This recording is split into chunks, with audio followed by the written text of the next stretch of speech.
Hi friends, Vanakkam. Today we're going to talk about the bottom crew.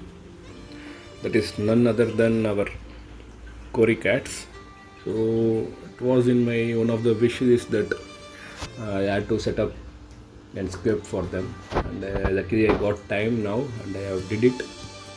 And actually one of my friend had given me a few of the grown sterbecorates, emerald cories and an albino.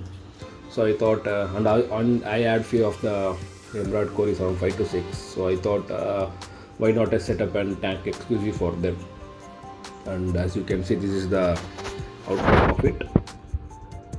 So right now there are few around 10 emerald cories, 2 sterbe and one albino cory and one panda cory is hiding somewhere there. So the reason we call them bottom crew is because they are the very good scavengers who can eat up the leftover food or food that has been into the substrate and where the other fishes can take it. They are the best scavengers. They can eat up those food and making the aquarium clean that way. If you see, natural habitat is water is clear, slow moving and entirely shallow. The bottom is typically made of sand or detritus. So that's the reason I went with the fine sand. And water requirement is not such an headache over here.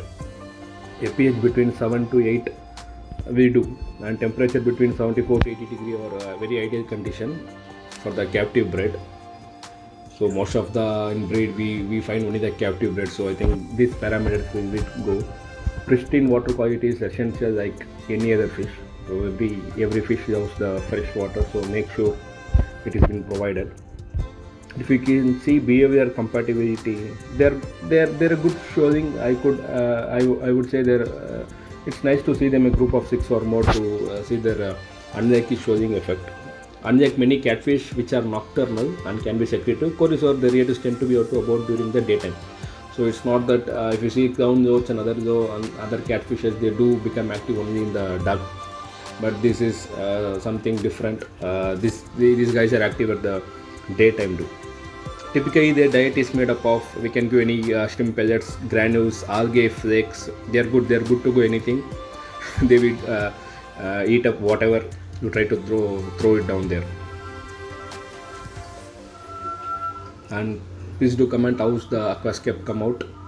I believe you people will like it. I made it very simple. I just used one of the driftwood, few fine sand and few rocks and given them the habitat, and you can see they're always busy engaging here or they're scavenging the substrate. This is what they like. Most of the people keep them in bottom tank, which they don't like, or it may put them into stress because that's not their natural habitat.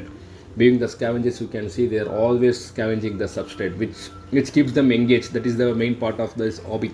Main part of any aquascape, keep the fish engaged and not put them into stress.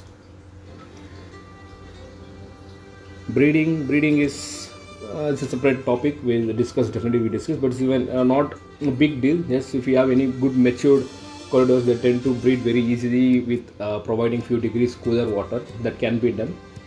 Anyways, that's a big topic, and hoping some in this case some of may get together, may form and pair. So definitely I'm gonna keep you posted on that, guys.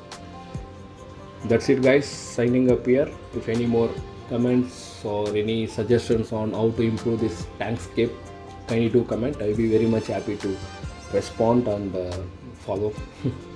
Thank you very much. Signing up.